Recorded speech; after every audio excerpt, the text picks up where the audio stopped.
हमने देखा कोरोना के काल में किस प्रकार से इस नरेगा ने गांव के मजदूर को, गांव के गरीब को, गांव के किसान को अपने खेत। आपका पुराना सोना भारत की नई ताकत। इस साल तनिष्क लेकर आया है एक अनोखी पहल, तनिष्क गोल्ड एक्सचेंज, जहां आप अपने पुराने सोने को नए गहनों में बदल सकते हैं, वो भी बिना किसी डिडक्शन के। तनिष्क गोल्ड एक्सचेंज अब वैशाली नगर अजमेर में उपलब्ध है।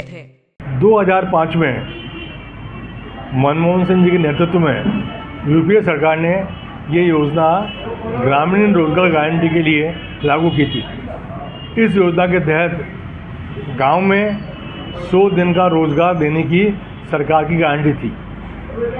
श्रीमती सोनिया गांधी यूपीए चेयरपर्सन थी, उनका एक प्रस्ताव था और उसके बाद सरकार ने इसको लागू किया और ये योजना 2005 से निरंतर चल रही है। और हमने देखा कि जब विश्वव्यापी मंदी आई थी तब भी भारतवर्ष ने उसका मुकाबला किया सिर्फ और सिर्फ नरेगा की वजह से, क्योंकि नरेगा ने जो पैसा मजदूर के पास आया वो व्यापारी के पास गया, जो व्यापारी के पास गया वो उद्योग के पास गया और जो मनी का सर्कुलेशन हुआ उससे देश उभरा।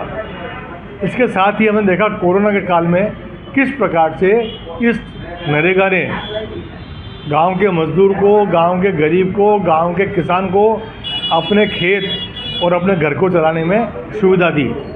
तो जो ऐसी महत्वाकांक्षी योजना थी जो विश्व की गिनी चुनी योजनाओं में थी, उस योजना के साथ प्ले करना, उसके साथ खेलना, यह मोदी सरकार की बदनीति का प्रमाण है। नाम बदलने की बात नहीं है।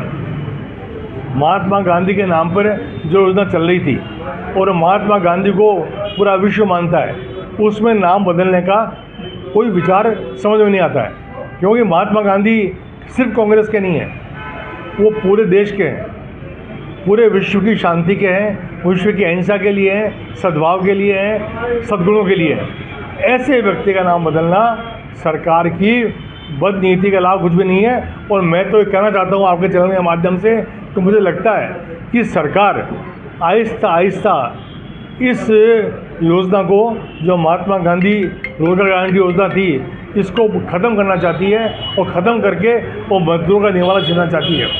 सरकार से मांग करते हैं कि इसका नाम बदले नहीं तो उसको नाम रखें। और मैं तो ये भी कहना चाहता हूँ कि सरकार की नहीं साफ होती तो राजस्थान में गहलोत सरकार थी कांग्रेस की, तब गहलोत साहब ने इस योजना को 125 दिन की कर दिया था, शहर में लागू कर दिया था, ये भी शहर में लागू करती। और जब आपके संसदीय समिति ने रिपोर्ट दी है 150 दिन के लिए, तो आपने 100 क्यों करी? साथ ही 10% राशि थी राज्यों की, निबद्धि केंद्र की। आपको पता है कि जीएसटी का सारा पैसा केंद्र लेता है, और इन्होंने क्या किया कि राज्य का तो कर दिया बढ़ा के 10 से 40 और केंद्र कर दिया बढ़ा के नियमित से 60, यानी कि ये नरेगा योजना अपनी मौत मर जाए, ये सब व्यवस्था उन्होंने कर ली। तो मैं सरकार से मांग करता हूँ कि इस योजना को बखूबी लागू करें, 150 दिन करें, मजदूरी बढ़ावें और इसके अलावा इसको शहर में लागू करें और जो स्कोप है इसके वर्क का उसको और बढ़ावें। इसको खेती से जोड़े, पशुपालन से जोड़े, इन सब से जोड़े, तो लगता कि वास्तव में ये नरेगा को लेकर के सीरियस है।